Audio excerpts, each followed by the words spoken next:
Hey everyone. So I recently did a little survey on my Instagram asking about houses and which house you all find to be the most difficult to comprehend. Um, and the results were the 12th house. And so that's what I'm going to talk about today. The second most difficult to understand house that you guys chose is the 8th house. And then I'm also going to talk about a house that I personally find difficult sometimes to interpret, which is the 11th house. So, in regards to the 12th and 8th house, they do have a few things in common. That could be because, well, first of all, they're both notoriously known to be difficult houses or even bad houses to have planets in.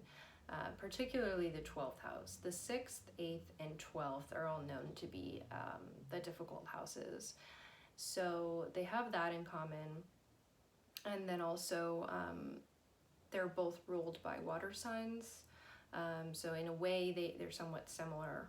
Although I think it's important to make distinctions between the signs and the houses and not to sort of conflate them too much to where you just think 8th house Scorpio, 12th house Pisces. I mean, obviously there are some similar themes for sure, but it's important to kind of find your own interpretation of the house separate from the sign.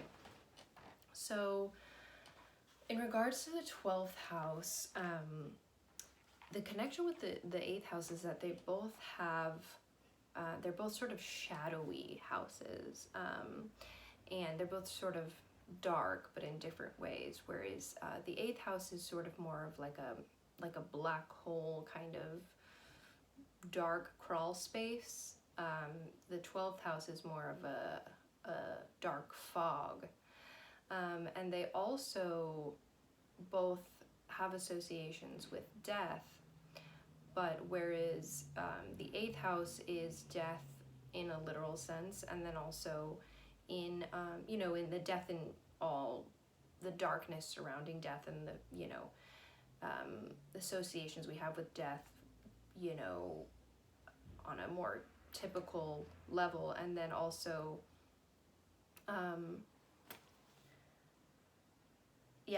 but the 12th house death would be more sort of the unknown of the afterlife.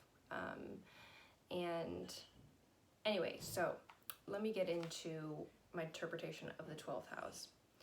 So you can kind of sometimes think about, there's a few different ways to think about the houses if you're having trouble interpreting them.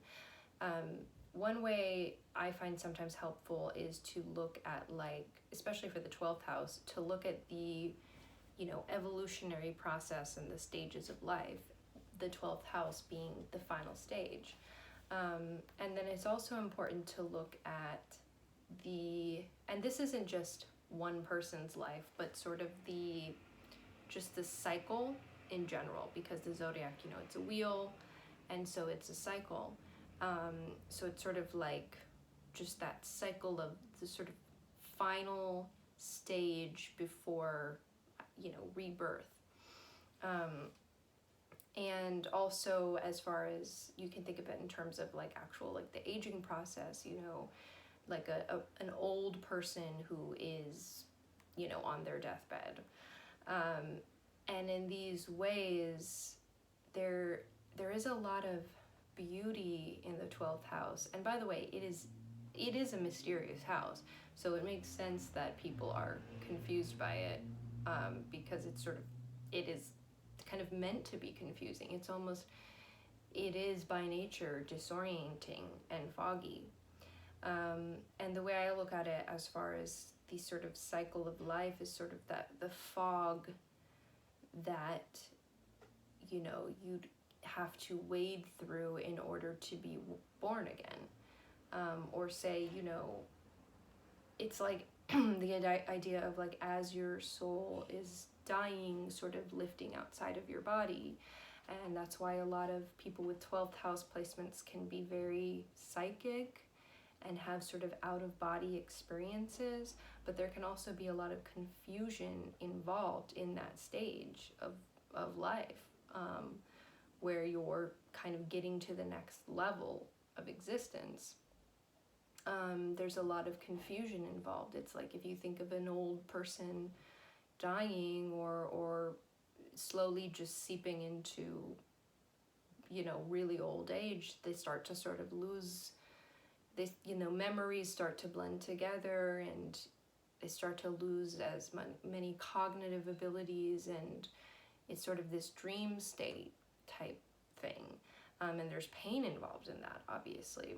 So people, I think, with a lot of 12th house planets, or even a few 12th house planets, do deal with that psychic pain, and the sort of lack of boundaries. It's sort of like the gates are being open into the next life, or the, another world, and you don't know what you're gonna find.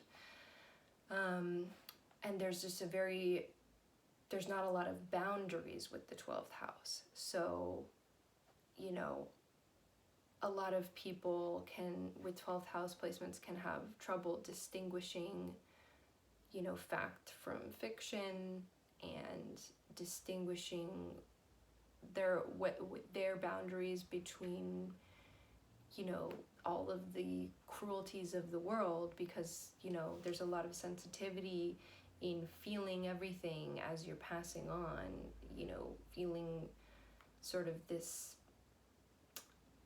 there's sort of a burden of the 12th house that can be difficult when you're just, because it's just not it's not a practical house, it's not an earthly house. It's sort of like you've traversed all of those earthly things, beginning from the first house, which is me, second house possessions, and so on. You've traversed all of those things and gotten to a point where you're sort of detached from worldly concerns.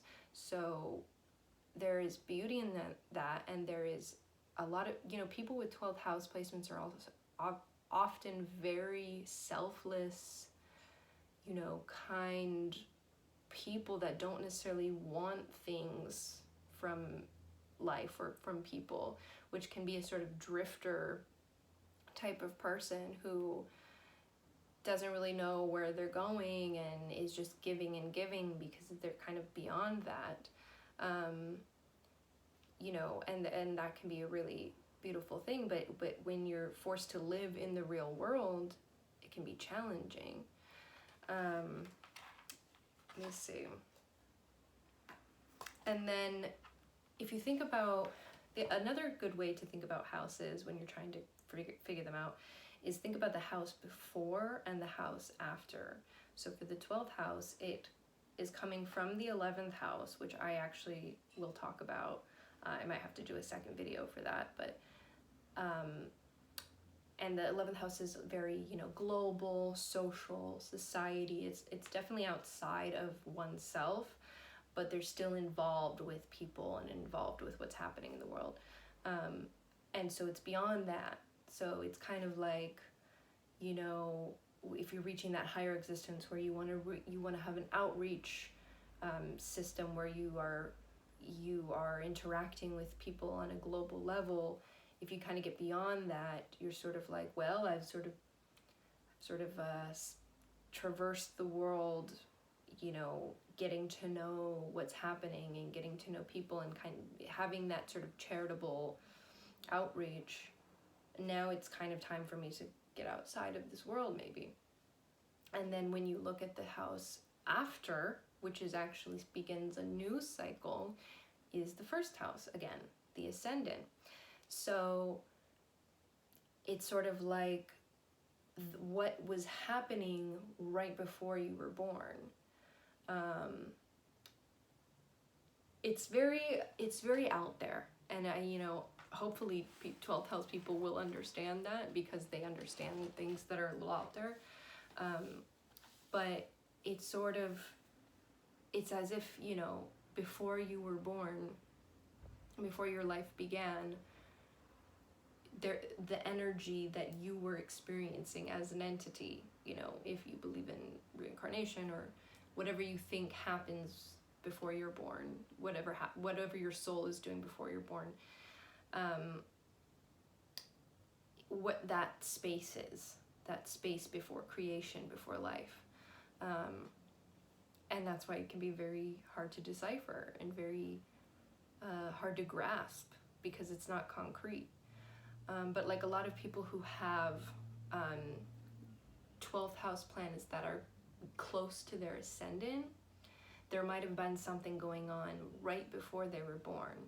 You know, like if Pluto is right by the ascendant in the 12th house, there may have been some sort of trauma surrounding the birth, or some sort of scare of like, you know, maybe your mom almost didn't make it, or maybe it was a difficult birth, or just some type of, or some, you know, chaotic event in the world happened, or destructive event in the world happened right as you were born, or just something kind of dark. So in a way you almost absorbed that energy to where you can't place it and say, oh, this is why I feel this way because I was born and this happened.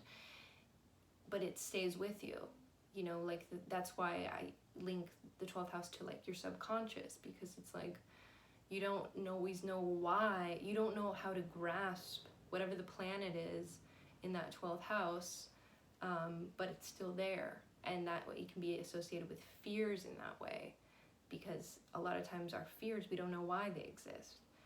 It could be something before we were even born. It's like the idea of, you know, snakes. We're afraid of snakes, even though most of us haven't even encountered a snake because it happened way before we were born. That's kind of those are kind of themes of the 12th house. And another tool for looking to understand a house better is looking at its opposite. Its opposite house. So the opposite of the 12th house would be the 6th house.